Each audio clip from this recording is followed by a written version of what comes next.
Ya, pemirsa, jelang Pilpres 2024, sejumlah nama bacawa pres pendamping Ganjar terus mengerucut.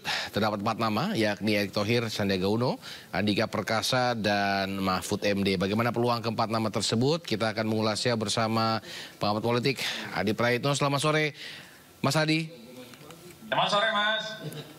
Mas, ini dari 4 nama ini ada Sandi, ada ET, ada Andika Perkasa, lalu Mahfud MD. Ini menurut Mas Adi, siapa yang memiliki peluang paling besar? Ya, saya kira keempatnya punya peluang ya untuk bisa mendampingi Ganjar Pranowo, karena dari beberapa variabel saya kira memang kesemuanya ini memiliki plus dan minus ya. Pertama, misalnya kalau kita lihat Sandiaga Uno memiliki bekal popularitas dan elektabilitas di atas rata-rata dan diusulkan oleh P3 yang sudah lama menyatakan dukungan kepada Ganjar Pranowo. Saya kira itu menjadi satu instrumen dan kelebihan yang dimiliki oleh Sandi ya. Begitupun dengan Erick Thohir, harus kita akui dalam survei-survei yang kita lakukan, misalnya Erick ini dalam posisi teratas soal siapa cawapres yang dinilai punya potensi untuk bisa maju di 2024. Erick juga mendapatkan endorsement dan dukungan dari Partai Amanat Nasional. Meski Partai Amanat Nasional sudah menyatakan dukungan politiknya kepada Prabowo, tapi bukan tidak mungkin kalau Erick yang dipilih oleh Ganjar berdampingan, PAN juga akan hijrah ya. Begitupun dengan Mahfud MD. Saya kira Mahfud cukup populer, punya daya tarik elektoral yang cukup luar biasa, mengingat sosoknya ini memiliki portofolio politik yang cukup mentereng, pengalaman di eksekutif, pengalaman di legislatif, bahkan pengalaman di yudikatif. Artinya kalau bicara tentang kapasitas, kompetensi, rekam jejak, pengalaman, Mahfud MD saya kira cukup luar biasa, nyaris tidak ada lawan tandingnya. Jadi menurut saya ini adalah tokoh-tokoh yang saya kira cukup kunci dan cukup sentral. Siapapun nanti yang dipilih mendampingi Ganjar akan memiliki daya ungkit elektabilitas yang di atas rata-rata, termasuk misalnya Pak Andika Perkasa. Harus kita akui networking dan jaringan politiknya, terutama posisinya sebagai mantan Panglima TNI, tentu menjadi daya tarik elektoral yang bisa melengkapi irisan antara sipil dan militer, Mas. Jadi saya selalu mengatakan bahwa keempat nama ini adalah barang bagus. Pastinya poros pendukung Ganjar Pranowo ini agak kesulitan sebenarnya. Kira-kira siapa yang akan dipilih di antara 4 nama yang memang dalam banyak hal begitu banyak memiliki kelebihan dan sama-sama memiliki potensi untuk bisa meningkatkan elektabilitas Ganjar Pranowo lah. Kira-kira begitu, Mas, posisinya. Oke, Mas Adi, ini kan kita tahu mungkin kalau Pak Mahfud ini kan tidak ada keretanya nih. Kalau Pak Andika mungkin bergabung dengan PDIP seperti itu, namun dengan posisinya dia sebagai kalau nggak salah wakil ketua pemenangan ya.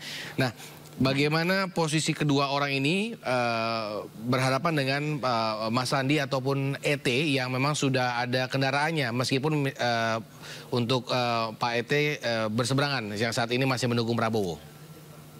Ya sebenarnya, Mas, kalau soal kendaraan partai ya yang tidak dimiliki oleh Pak Mahfud ataupun Pak Andika Perkasa, saya kira nggak ada soal. Bagi PDIP, bagi Perindo, bagi Hanura, dan bagi P3 nggak ada persoalan, karena poros Ganjar ini sudah menggenapi ambang batas presiden 20%. Jadi sekalipun Pak Andika Perkasa nggak punya partai, Mahfud MD tak punya partai, Ganjar ini tetap bisa berlaju maju Pilpres 2024 karena ya tiketnya sudah diamankan. Ya, jadi kalaupun sosok ini yang kemudian dipilih, yang paling penting adalah satu, memiliki tarikan politik yang sama dengan Ganjar, memiliki chemistry yang sama dengan partai-partai pengusungnya. Yang kedua tentu harus memiliki daya ungkit elektabilitas, Mas. Terutama ya menutupi celah-celah yang selama ini tidak dimiliki oleh Ganjar. Misalnya secara teritori bisa meningkatkan elektabilitas Ganjar di Jawa Barat, kemudian di Jakarta, di Banten, dan seterusnya, dan seterusnya.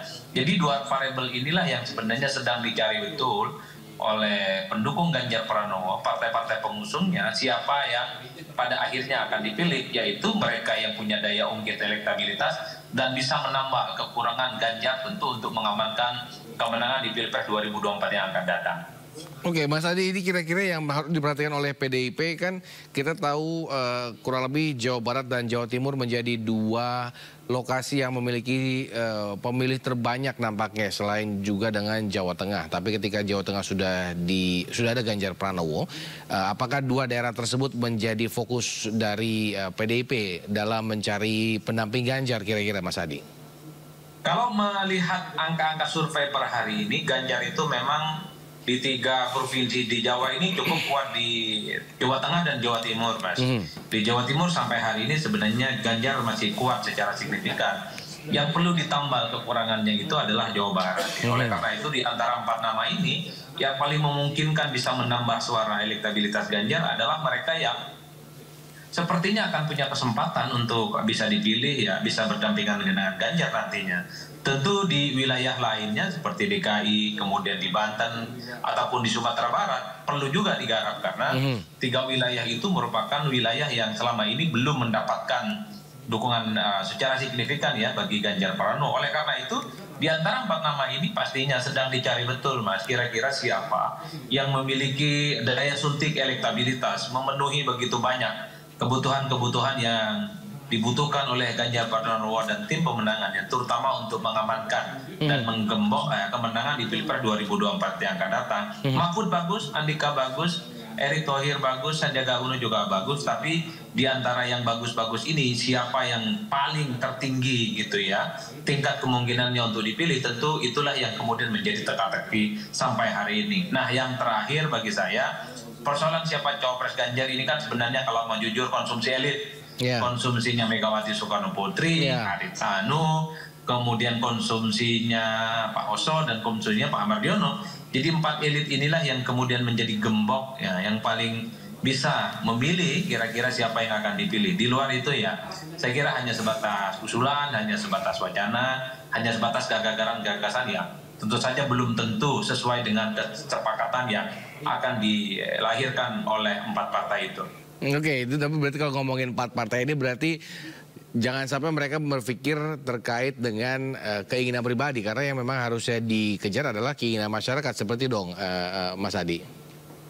Ya pastinya keempat partai ini pasti berembuk, memikirkan, mendapatkan masukan, butuh arahan, ya tentu butuh informasi-informasi dari berbagai pihak ya, terutama siapa kira-kira yang memiliki kelengkapan kebutuhan yang dibutuhkan oleh Ganjar Pranowo dari segi elektabilitas misalnya.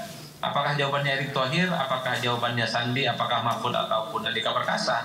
Tentu sedang dihunting betul ya, dari kecocokan chemistry, dari kecocokan ideologi, dari kecocokan budaya politik misalnya. Di antara 4 ini kira-kira siapa yang kemudian memiliki kelebihan dibandingkan yang lainnya. Misalnya Mas, kenapa Ridwan Kamil itu dicoret? Saya kira bukan hanya soal faktor elektabilitas itu. Tapi bagi saya kalau bicara tentang elektabilitas, Ridwan Kamil selesai. Di Jawa Barat juga kuat, tapi mungkin karena Ridwan Kamil ini dalam tanda kutip ada chemistry yang tidak sama misalnya, maka kemudian dicoret ya sebagai sosok yang potensial bisa berdampingan bersama Ganjar Pranowo. Oleh karena itu bagi saya menjadi wakil Ganjar itu tidak melulu hanya sebatas modal elektabilitas, tapi ada modal dan syarat-syarat lain yang tentunya harus mereka penuhi. Baik, terakhir Mas Adi, ini kekuatan nasional religius ini akankah masih menjadi daya tarik publik di 2024? Kalau nasionalis religius ini kan sebenarnya lebih kepada konsumsi elit ya Mas. Yang paling penting sebenarnya siapapun cawapresnya adalah orang yang bisa menutup, bisa menambal kekurangan-kekurangan elektabilitas ya, terutama yang dimiliki oleh Ganjar Pranowo ataupun calon-calon yang lain. Apakah Ganjar lemah di kalangan Islam? Belum tentu, karena Ganjar ini juga dekat dengan kalangan-kalangan Islam. Pemilih NU misalnya sampai saat ini masih menjadikan Ganjar sebagai pilihan politiknya. Jangan-jangan misalnya kelemahan Ganjar itu bukan persoalan basis-basis Islam ya, tapi persoalan basis teritori, karena misalnya di Barat, kemudian Jakarta, kemudian Banten, di Sumbar masih belum muncul secara signifikan. Jadi ini yang sedang di-tracking betul Mas, apakah Ganjar ini lemah dari basis sosiologis seperti preferensi Islam ataupun tidak Islam, apakah preferensi yang berbasiskan teritori, berbasiskan wilayah-wilayah, ataupun karena sentimen-sentimen misalnya di kalangan Gen Z ataupun di kalangan milenial. Di antara berbagai kekurangan inilah yang saya kira akan disimpulkan, akan dikerucutkan, lalu dicari kira-kira siapa dari 4 nama ini yang memungkinkan bisa mendampingi Ganjar di 2024. Kalau yang 4 ini tidak memenuhi, bukan tidak mungkin akan muncul nama lain dari 4 nama ini yang ada. Baik, ini kita tunggu apakah dalam waktu dekat atau mungkin biasanya last minute seperti itu, Mas Adi. Terima kasih Mas Adi Prayitno sudah bergabung bersama kami di Sindo Sore pada hari ini. Salam sehat Mas Adi.